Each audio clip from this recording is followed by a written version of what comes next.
हस्त सबैलाई जय मसीह। तपाईहरूलाई अब यो त्रिएकताको सिद्धान्तको 5th एपिसोड, यो अन्तिम एपिसोड हो। 5th एपिसोडमा स्वागत छ।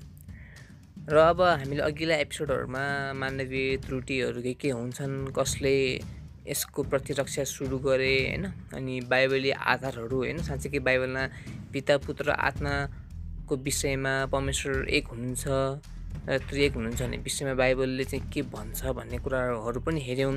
अनि मुक्ति उद्धारको लागि त्रिएकको धारणा के छ हैन, यो कन्सेप्ट वा यो त्रिएक मान्नै पर्ने हो कि होइन भन्ने कुराहरू पनि हामीले सरस्वती हेऱ्यौँ। र मेरो जीवन गवाई पनि तपाईँहरूलाई मैले सुनाएँ हैन, मैले कसरी यो त्रिएकमा म पनि एकपल्ट यस्तै गाह्रो भएको थियो मलाई बुझ्नलाई, जसरी आज सबैलाई हुन्छ हैन। अब यसको 5th एपिसोडमा चाहिँ त्रिएकताको केही यसलाई बुझाउनलाई अब जुन एनालोजिस वा उदाहरणहरू प्रयोग गर्छन् हैन, तपाईँहरूले विभिन्न थियोलोजिकल ईश्वरशास्त्रीय किताबहरूमा पाउन सक्नुहुन्छ, वा फेर अब चर्च मण्डलीमा पनि हैन, चर्चमा पनि अब प्रिचरहरूले चाहिँ हैन अब हल्का केही न केही एक्जाम्पलहरू दिने गर्छन्, ताकि त्यो डेली लाइफको एक्जाम्पलबाट केही न केही हदसम्म त्रिएकता यस्तो रहेछ भन्ने कुराको बोध होस् भनेर। तर ती एक्जाम्पलहरूलाई यदि हामीले छर्लङ्गै ट्रिनिटी बुझ्न सक्छौँ भन्ने सोच्यो भने चाहिँ त्यहाँनिर घोर आपत्ति छ, किनकि ती सबै एक्जाम्पलहरूले कहिले पनि शिखरमा पुर्याउन सक्दैन। मैले भने नि, ट्रिनिटी भनेको एउटा एसिम्प्टोट जस्तै हो, तपाईँ कहिले पनि त्यो लाइन टच गर्नै सक्नुहुन्न कि त्यो एक्जाम्पल भनेको त्यो सीमित हुन्छ। अब तपाईँहरूलाई केही एक्जाम्पलहरू मैले पनि पहिला +2मा स्कुलदेखि +2 छँदाखेरि मैले अध्ययन गरेको भएर मैले पनि अब साइन्स पढ्ने, मेरो साइन्स विषय थियो हैन, अनि मैले म्याथमेटिक्स साइन्सहरूबाट पनि कतिपय उदाहरणहरू आफैले पनि बनाएको पनि छु है, म तपाईँलाई भन्छु हैन। अनि मैले बनाएको पनि छु, कुनै फिलोसफिकल वा इमोसनल एक्जाम्पलहरू पनि छन् हैन। अब मैले पनि कति ट्राई गरेको थिएँ, अन्य एक्जाम्पलहरू हेरेर पनि प्रेरणा पाएर अनि मैले आफैले पनि बनाएको छु कतिवटा हैन। अब म तपाईँलाई विस्तारका साथ छोटो रूपमा भन्नेछु। कमजोरी पहिलो त अब अन्डाको विषयमा तपाईँलाई थाहा छ हैन। अब के भन्छन्, बाहिरी खोल, सेतो भाग अनि पहिलो भाग, तर पनि यो एउटा अन्डा हो भनेर यो भन्ने गर्छन् हैन।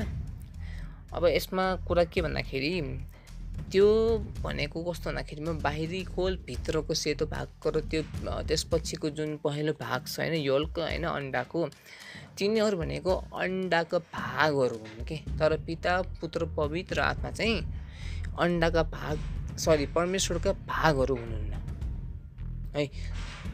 त्यो बाहिरको सेल, भित्रको सेतो भाग अनि येल्लो पार्ट चाहिँ अन्डाको भागहरू हुन्, द पार्ट्स। बट पिता पुत्र पवित्र आत्मा चाहिँ परमेश्वरको अलग अलग भागहरू होइनन्। अनि अन्डाको ती प्रत्येक पार्टहरू, प्रत्येक जुन भागहरू छन् हैन, ती एउटै एसेन्सका होइनन् हैन, ती एउटै सारका होइनन्, ती प्रत्येक पूर्ण अन्डा पनि होइनन्, तिनीहरू भाग हुन् के। त्यसरी नै परमेश्वरमा त पिता पुत्र आत्मा उहाँहरू आफैमा पनि पूर्ण परमेश्वर हुनुहुन्छ, आफैमा पनि वी एसेन्स, वी सार तत्त्व हुनुहुन्छ क्या। त्यही कारणले गर्दाखेरि अन्डा चाहिँ एउटा एक किसिमको पार्सियलिजम जस्तो के, परमेश्वरको पार्ट सही भन्ने बोध गराउने जस्तो खालको हुनसक्छ यदि हामीले त्यसरी अन्डाकै भरमा यदि परमेश्वरलाई बुझ्न खोज्यो भने चाहिँ। अर्को छ पानी। पानीको 3वटा रूपमा व्याप्त छ, ठोस, तरल र ग्यास। अब सलिड, लिक्विड र ग्यास भने जस्तो यसमा चाहिँ आइस हैन, पानी आफै पनि लिक्विड अब हामीले जुन जेनरल युज गर्छौँ। त्यसपछि आएर चाहिँ भेपर। अब यी 3वटा रूपमा पानी व्याप्त छन्। हामीले यी 3वटा कुराहरूमा पानी हैन, अब फ्रिजमा राख्नुहोस् बरफ हुन्छ, अब हामी दिनदिनै खाने पिउने पानी नै हो, त्यसपछि बोइल गर्नुहोस् त्यही पानी बाफ हुन्छ। तर ती सबैको सार भनेकै हैन, सारमा चाहिँ त्यो रासायनिक तत्त्व भनेको चाहिँ H2O नै हो। आइस भनौँ, पानी भनौँ वा भ्यापर भनौँ, H2O नै हो। अब यसमा एउटा कमजोरी के भन्दाखेरि पानी एकै समयमा 3वटै रूपमा प्रकट हुन सक्दैन। ट्रिपल पोइन्ट भन्ने एउटा जुन छ पानीको पनि एउटा ट्रिपल पोइन्ट भन्ने चाहिँ एउटा स्पेसिफिक प्रेसर र टेम्परेचर जहाँसम्म मलाई याद छ है, अब यो साइन्समा पढेको कुरा हो। त्यसमा चाहिँ पानी 3वटै पानीका अवस्थाहरू भेटिन सक्छन् वा भेटिन्छन् हैन। तर त्यो एउटा कन्डिसनल भयो, त्यो कन्डिसनल फिचर हो, त्यो त स्पेसिफिक कन्डिसनमा मात्र भयो भनेपछि परमेश्वरको त पिता पुत्र र आत्मामा प्रकटीकरण एकै समयमा रहिआएको छ। पुरानो नियममा पनि हामीले पाउन सक्छौँ हैन। त्यस्तो खालका कतिपय ठाउँमा हामीले पाउन सक्छौँ भनेपछि तपाईहरुले पनि याद गर्नुभएको होला। अनि नयाँ नियममा झन् येशू ख्रीष्टको बप्तिस्माको बेला पनि हामीले देखिरहेको हुन्छौँ, अरू बेला पनि देखेका छौँ हैन। परमेश्वरको चाहिँ प्रकटीकरण चाहिँ एकैपल्ट भएको छ। त्यही कारणले गर्दाखेरि हैन हामीले चाहिँ पानीलाई पनि पूर्ण रूपमा त्यसरी लिन मिल्दैन हैन। हो सार एउटै छ भन्ने कुरा चाहिँ पानीबाट सिकिन्छ, त्यो ठीक हो हैन। अब रूपहरू तर यसले चाहिँ फेरि अब मोडलिजममा लान सक्छ हामीहरूले हैन। त्यो मोडलिजममा लान सक्ने खतरा हुन सक्छ हैन। त्यही कारणले गर्दाखेरि पानीलाई पनि पूर्ण रूपमा हामीले ट्रिनिटीलाई छलङ्ग पार्ने हिसाबले त्यो गर्न मिल्दैन। अर्को चाहिँ के छ भन्दाखेरि एक व्यक्ति आफ्नो बुवाको छोरा हुन्छन्, शिक्षकको शिष्य हुन्छन्, दौतरी मित्रको मित्र हुन सक्छन्। ऊ एक मात्र व्यक्ति हो, तर पनि यहाँ 3 अलग अलग चरित्रमा ऊ देखिन्छन् हैन। यो त अब युजुअल व्यवहारमै छ हैन। कसैको के पर्छ कसैको के पर्छ हैन। त्यो अनुसारको काम, हाउभाउ, व्यवहार, रोल, बानी बेहोरा फरक पर्छ, हाम्रो चरित्र फरक पर्छ। तर उसले एकै समयमा 3वटा भूमिका निभाउन सक्दैन। तर पाले पालो मात्र त्यस अनुसार व्यवहारमा फरक पनि ल्याउन सक्छ। स्विचिङ यो पनि एक किसिमको मोडलिजम जस्तै हो कि, यो पनि एक किसिमको मोड चेन्ज गरेको जस्तै भयो। पिता पुत्र र पवित्र आत्मा चाहिँ तीनैजना छुट्टा छुट्टै अन्तर्क्रिया र कार्यमा सदा सक्रिय छन्। उहाँहरू कार्यमा अलग हुनुहुन्छ हैन। उहाँहरू एक अर्कासँगको उहाँहरूको इन्टरेक्सन पनि हामी पाउन सक्छौँ हैन। अब यो सम्म पुग्यो भने चाहिँ यो एक्जाम्पल फल्टी हुन जान्छ हैन। यो जुन उदाहरण छ यसले चाहिँ अलिकति रोल फरक हुन्छ भन्ने कुरामा चाहिँ ठिक छ, तर टोटली यसलाई लियो भने चाहिँ फेरि मोडलिजम जस्तै हुन सक्छ। त्यही कारणले गर्दाखेरि यो एक्जाम्पल पनि हामीले होस पुर्याउनु पर्ने हुन्छ। युज गर्नु नगर्नु भन्दा पनि तपाईहरु आफैले सोचेर हैन, अब कुन कुरामा ठिकै बुझाउँछ र कुन कुरामा हामी टक्कर खान सक्छौँ भन्ने कुरा भयो।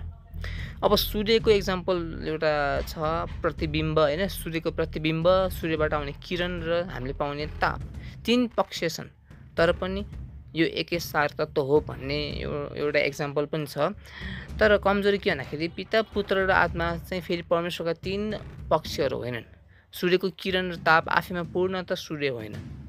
यो पनि अब निश्चय नै अन्डाको जस्तै किसिमको बुझाइमा जान सक्छ सूर्यको पनि। अर्को आयो एटम। एटमको प्रोटोन, न्युट्रोन, इलेक्ट्रोन हुन्छ। अब यो चाहिँ साइन्सबाट छ है। न्युट्रोनको एकता हुन्छ है त्यसमा, प्रोटोन, न्युट्रोन, इलेक्ट्रोन।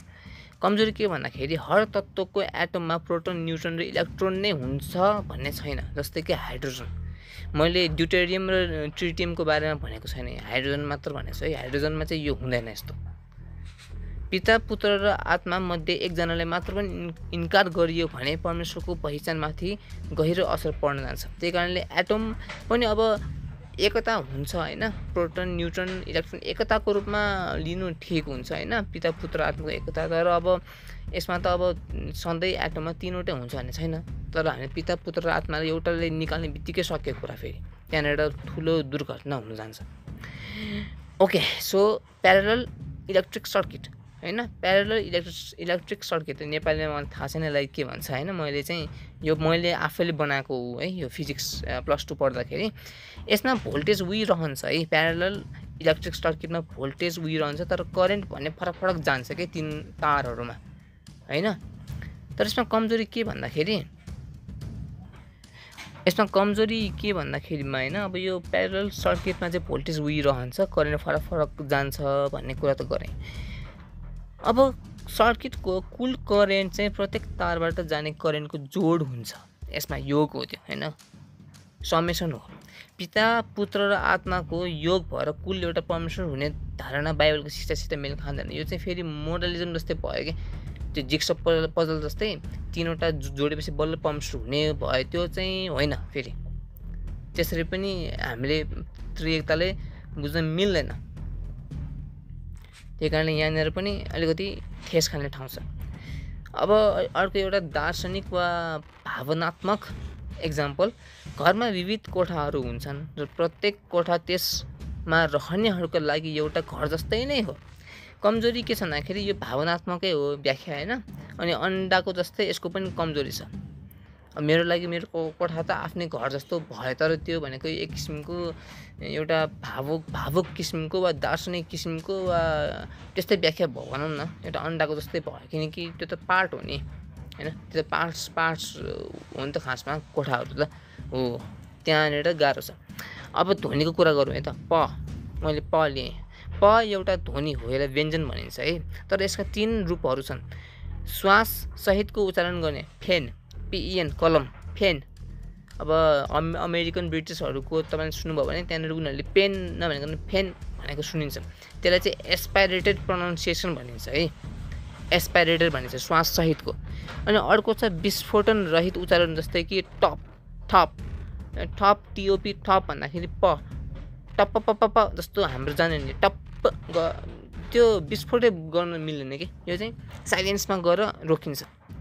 अनि अर्को छ अन्त्यमा साधारण प उच्चारण भयो। अब कमजोरी के भन्दाखेरि एकै समयमा 3वटा उच्चारण सम्भव छैन। अनि यो फेरि कन्डिसनल हो। यो 3वटा एलिफोन्सहरू मात्र हुन्।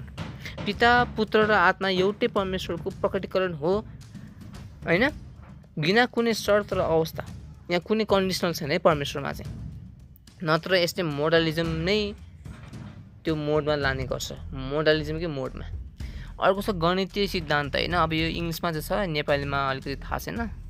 म्याथ्स पढ्नेहरूलाई सोध्नुभयो भने सायद थाहा होला होइन। अब मैले आफैले बनाएको हो यो एक्जाम्पल चाहिँ। Progression, a progression can be in all 3 distinct progression, that is AP, GP and HP इफ A equals to B equals to C.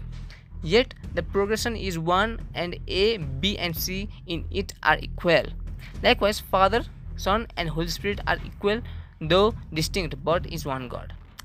अब मैले कमजोरी के पाएँ, यसमा प्रत्येक व्यक्ति पनि पूर्ण परमेश्वर हुन् भन्ने कुरा कतै बोध पाइन्न यो एक्जाम्पलमा। यो बुझ्न गाह्रो हुनेछ। यो म्याथमेटिक्सबाट हो खासमा।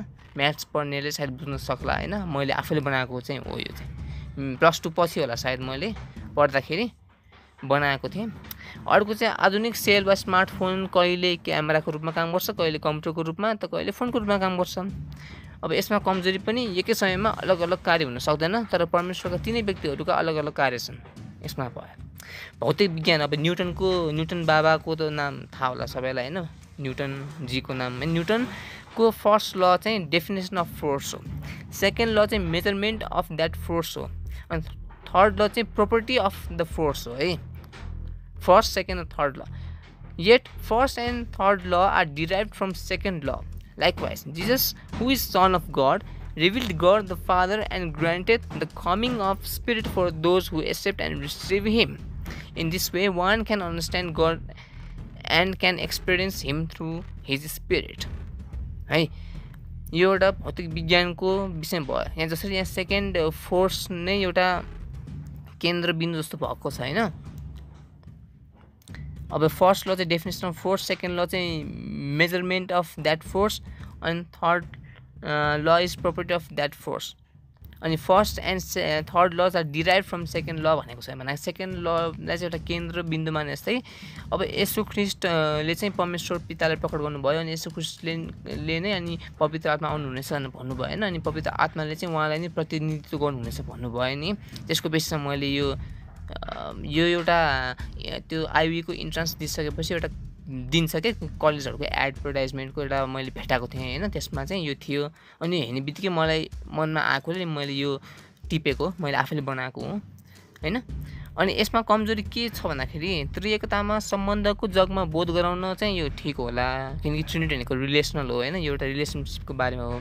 तर पिता पुत्र र आत्मामा त्यस्तो डेरिभेसन छैन है, डिराइभ छैन, त्यस्तो डिराइभ छैन र त्यो बुझ्न पनि हुँदैन त्यसरी। आलङ्कारिक रूपमा चाहिँ यो व्याख्या त्यस्तो किसिमको देखियो, अलङ्कारिक रूपको व्याख्या देखियो। अब अर्को फिजिक्सबाट छ इलेक्ट्रोन र बेटा पार्टिकल। इलेक्ट्रोन र बेटा पार्टिकल चाहिँ एसेन्सियली एउटै हो, essentially the same. And electron of nuclear origin is called beta particle. And nuclear ओरिजिनको इलेक्ट्रोन चाहिँ बेटा पार्टिकल भनिन्छ। Likewise God and Jesus are essentially the same, however God in human manifestation is Jesus। तर कमजोरी के भन्दाखेरि यो त्रिएकताको उदाहरण चाहिँ होइन है। यो त्रिएकताको अब यो हाइपोस्टेटिक युनियन वा फिर अब यसो ख्रिस्टको ईश्वरत्वको विषयमा अन्यमा दिन सकिन्छ, तर त्रिएकतामा यो दिन मिल्दैन। लाइटको बारेमा भनौँ भने light acts as both wave as well as particle nature है। As a wave, it exhibits reflection, refraction, diffraction, and polarization. As a particle, it exhibits photoelectric effect. In similar manner, Jesus is a human as well as God. Jesus is a human as well as God. Hypostatic union. As a human, he born, lived, died, and faced every temptation as we do face in our daily life. As God, he exhibits miracles, forgives sins, spoke with authority, lived a sinless life, and resurrected after death। यो पनि ट्रिनिटीको example होइन। Hypostatic युनियनलाई तपाईँले पाउन सक्नुहुन्छ, कतै कतै यो example नै युज गरेको नि मैले पाएको छु होइन नेटमा होइन। यो चाहिँ मैले आफैले बनाएको फेरि है, यो चाहिँ +2 हुँदाखेरि नै साइन्स पढ्दाखेरि बनाएको एक्जाम्पल हो। र अरू पनि थुप्रै छन्, जस्तै कि मत्ती, मर्कस, लुका, यूहन्ना भनेको 4वटा सुसमाचारको पुस्तकहरू होइन, सुसमाचारहरू हुन्, गस्पेल। तर गस्पेल भनेको फेरि एउटै मात्र हो, एसेन्समा एउटै हो। र ती 4वटा भिन्दै अडियन्सलाई होइन, भिन्दा लेखकले होइन, भिन्दै पर्सपेक्टिभले लेखेका थिए है। एउटा जेनरल अब हो, अब कतिले चाहिँ एक अर्काबाट पनि त्यो भेरिफिकेसन गरेका पनि छन् भन्ने कुरा पनि छ होइन।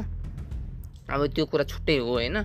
तर मैले यो गस्पेलको पनि केसमा एउटा बनाएको कि गस्पेल इज वान होइन, यो एक मात्र सडक कुनै सुसमाचार छैन, तर 4जनाले विविध दृष्टिकोण, पर्पोज होइन, सरसरोकारको विषयहरू फरक राखेर 4वटा लेखेका छन् सुसमाचारहरू चाहिँ। र ती 4वटा पनि सुसमाचार आफैमा पनि हुन्, तर पनि सुसमाचार एउटा छ।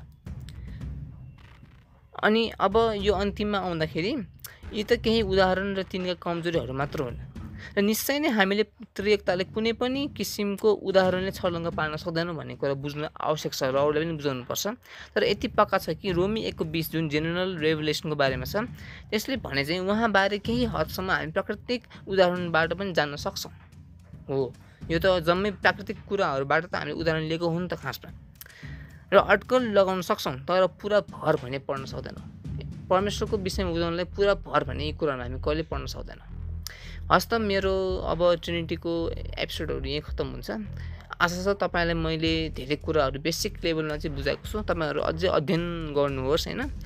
अब यसको विषयमा अहिले धेरै राम्रो अहिले रिसोर्सेसहरू धेरै छन् होइन। सेसनहरू युट्युबमा तपाईँले पाउन सक्नुहुन्छ ट्रिनिटीको होइन। अनि तपाईँले ती कुराहरूलाई राम्ररी हेर्न सक्नुहुन्छ होइन। अनि तपाईँ ट्रिनिटीको बारेमा अझै राम्ररी बुझ्न सक्नुहुन्छ। अनि तपाईँलाई अब यसको बारेमा केही समस्या वा केही सोधपुछ गर्नु छ भने पनि तपाईँले कन्ट्याक्ट गर्न सक्नुहुन्छ होइन। मेरो वेबसाइटमा मेरो जम्मै कन्ट्याक्टहरू दिएको छ, फेसबुकदेखि लिएर यो अब मेरो फेसबुक, इन्स्टाग्रामदेखि लिएर मेरो इमेलहरू पनि मेरो ब्लगमै मैले हालेको छु सबै कन्ट्याक्टको लागि। तपाईँहरूलाई केही समस्या पऱ्यो भने होइन, केही जान्न, केही कन्फ्युजन भयो भने तपाईँले पत्रचार गर्न सक्नुहुन्छ अनि हामी सक्दो सहयोग गर्नेछौँ। हस् त, धन्यवाद।